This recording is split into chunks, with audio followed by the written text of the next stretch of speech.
All right, I think we're on. I think we're on live. So, welcome to my channel. This is Adam Kyle Jackson Photography. So, I just put on my Instagram stories the link. So, if you're joining me from Instagram, welcome. This is my first YouTube live ever. So, I finally got all my stuff set up.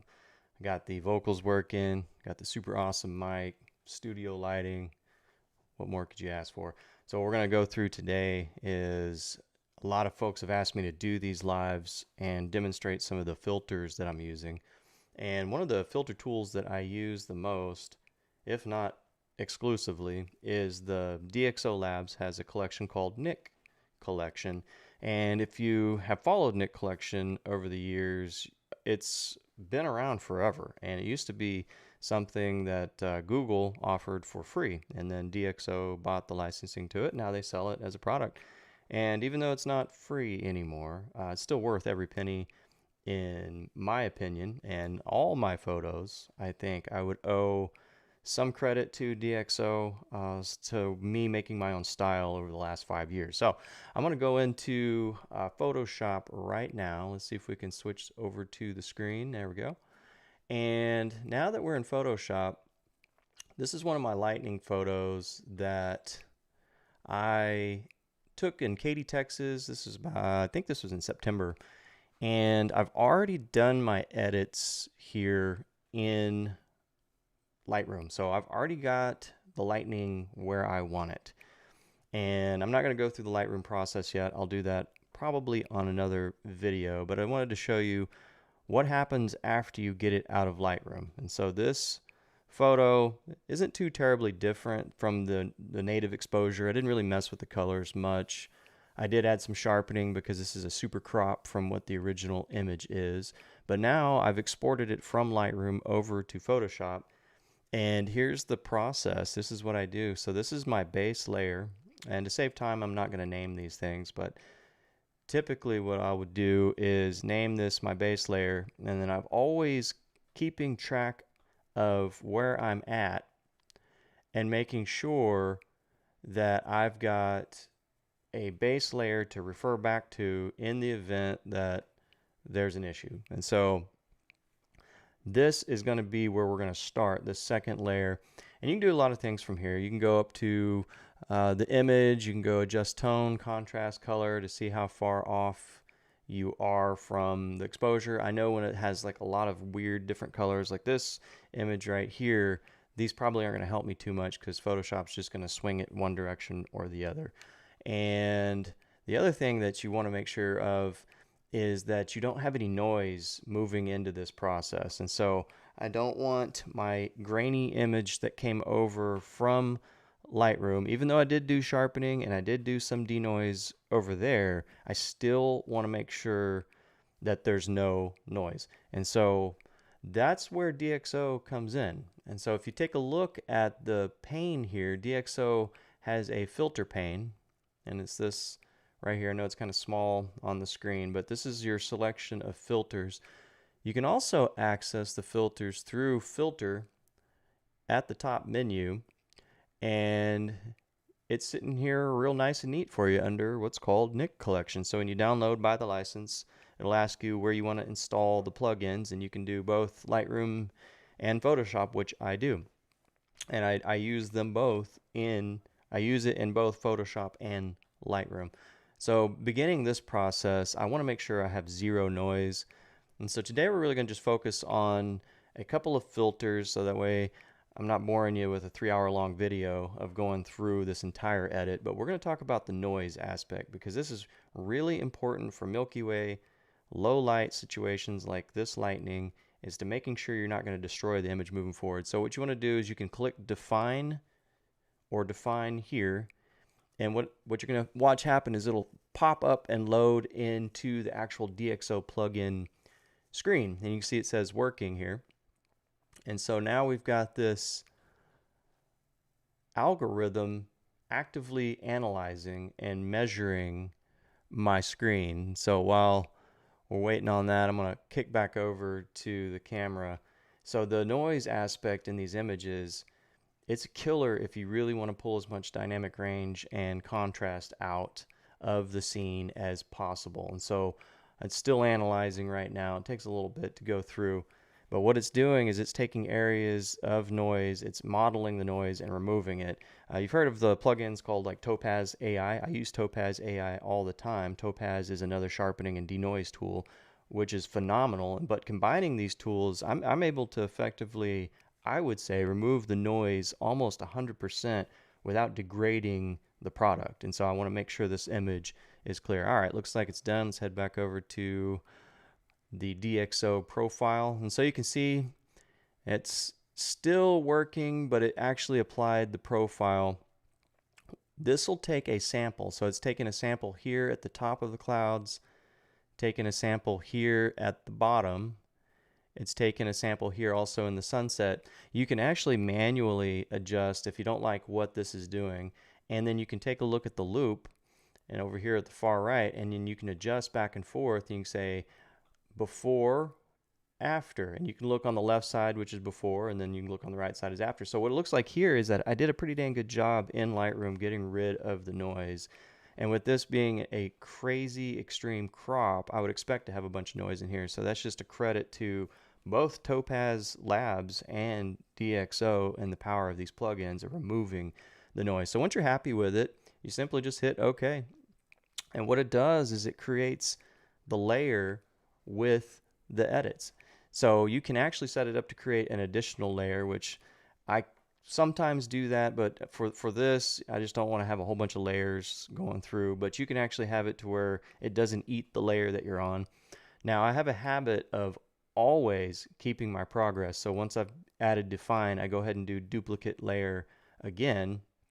So that way I don't miss any of my steps. I can always go back to the define layer once I start messing with this. And so now I've got my noise-free image, and this is where your style takes over. So this is where DxO, this is the start of the process of everybody that's asked me, how do you make your images look the way I make them look? This is it. So this is the step, and it's this next step that really adds probably about 85% of everything that goes into why my images look the way they do.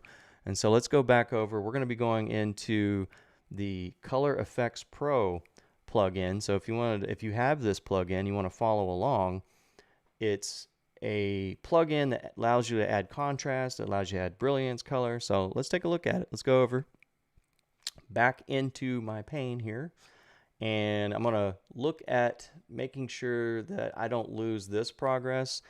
And here's a simple way to do this. You can actually just select all these layers, group from layers, hit OK. Now I've got a base group. I don't lose that progress. I duplicate that group, and then I flatten the group. And what happens here is once you actually flatten this group or merge group, you create a totally different base layer. You haven't lost any progress from all your previous steps. So this is a helpful tip to make sure you don't get lost in Photoshop, but your edits are always intact. And you can actually, now I can screw this image up, totally mess it up, totally do something I didn't like, and then I don't have to worry about it because I can always go back and duplicate the first group again and create another base image. So the first thing we're going to do is, this is that step, this is what makes my photos look the way they look. We're going to go to what's called Color Effects Pro 4.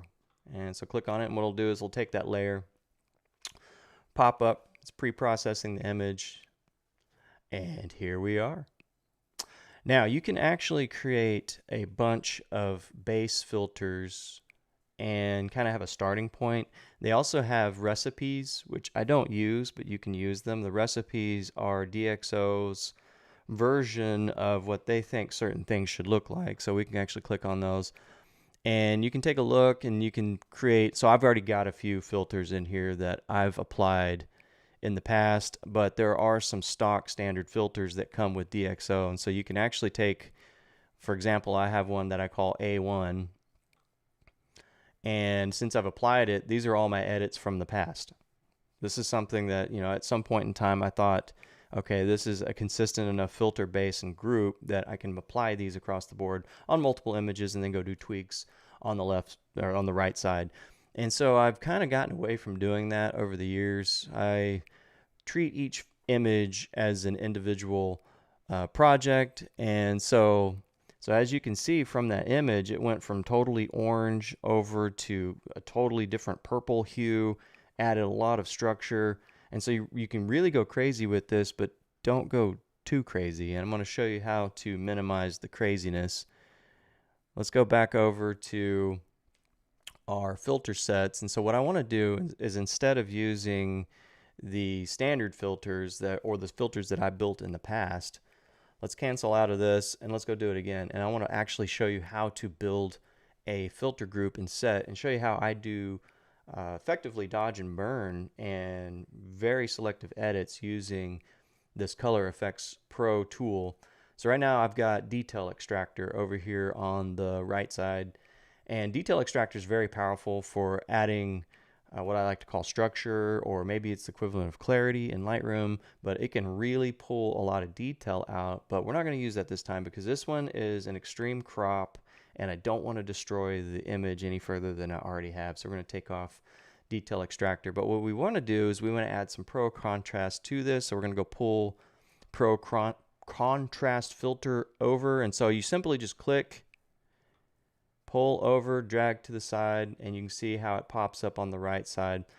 And under Pro Contrast, we could film an entire video just talking about Pro Contrast. This tool is one of the most powerful, I think, in the entire filter set of Color Effects Pro and DxO.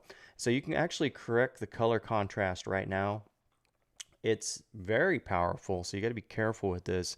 It can throw the entire color balance off, but you can see that if I do correct color contrast, it thinks I'm skewed too much to the orange, which I am, but I want it to be that way. So I'm going to leave color cast alone. We're going to make sure that we correct the contrast. Now under correct contrast, you got to be careful with this. It will blow out highlights and blow out shadows. It really corrects the contrast, and it's a super powerful tool, but I'll usually go up to about 31%. I'll take a look. You can actually turn on in the loop and the histogram to see if there's any clipping. And so I've clipped the lightning highlights, which is not a big deal because you're not going to notice that. And it actually might be a positive because you want the lightning to show through.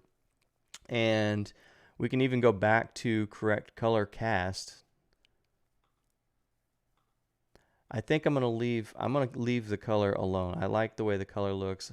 And I'm not blowing out any of the shadows, which is good. And I'm not blowing out any other highlights other than lightning, which is good. So I'm happy with that. And we're going to go ahead and add a little bit of dynamic contrast, which really just punches up. It's almost like dodge and burn. Very, very powerful. And you can see how, here we'll go extreme so you can see the extreme edits. This is how you give that image that HDR look with a one single image. But I don't typically go too crazy with dynamic contrast.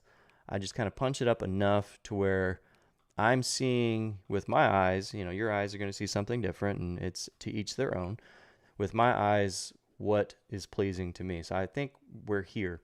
Now, if I didn't want to apply contrast in certain areas, here is the magic. Here's the power of the DxO, the Color Effects Pro, the Nik Collection tools, is adding these control points. So you can add a plus or you can add a minus, and what that does is it adds or subtracts away this particular effect. So I can add contrast only where I wanted it. So let's say I only wanted to add contrast to the top of the lightning here, and it's really color specific. It'll mask to the colors, and so I can go apply it, and you can see how the rest of the image went away. So all of the contrast to the image went away except for this specific point, and you may want to do that, but for this one we want to apply it to the entire image.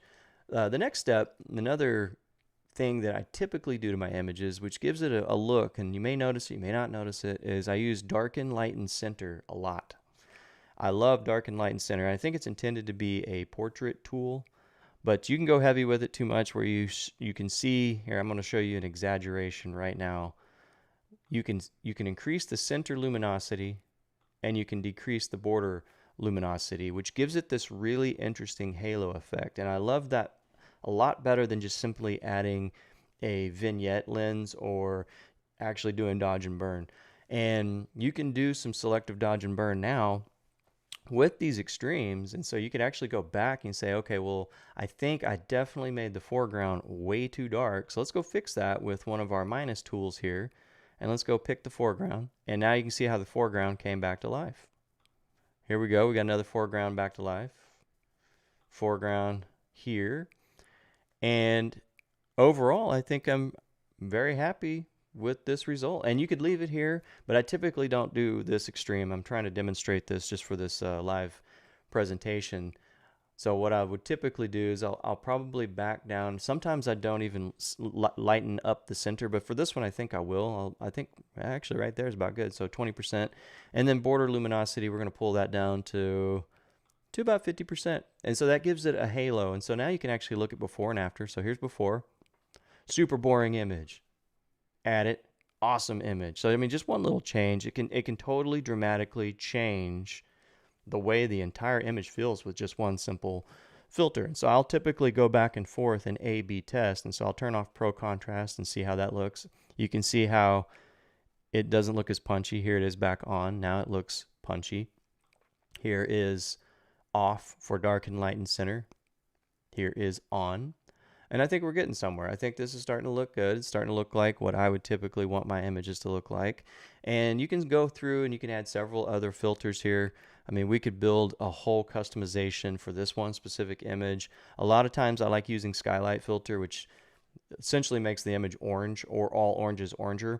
And you can make an image really too yellow nasty with it. But if you use these selective tools, I'm going to go do a plus sign, and I only want to affect, let's say, this area here under the clouds to kind of give it a halo. And there it is.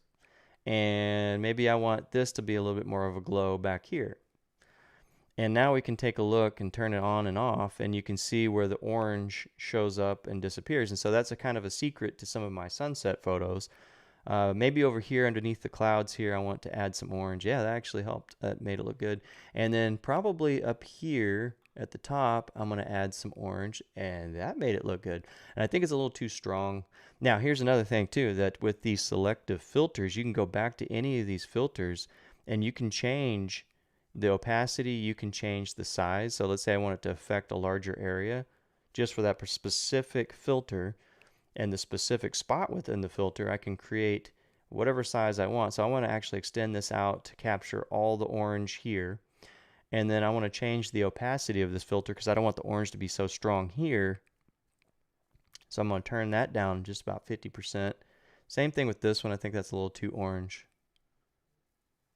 But I want to keep the global adjustments on these two selective filters. So I think we're good. I think it looks good now. And here we are.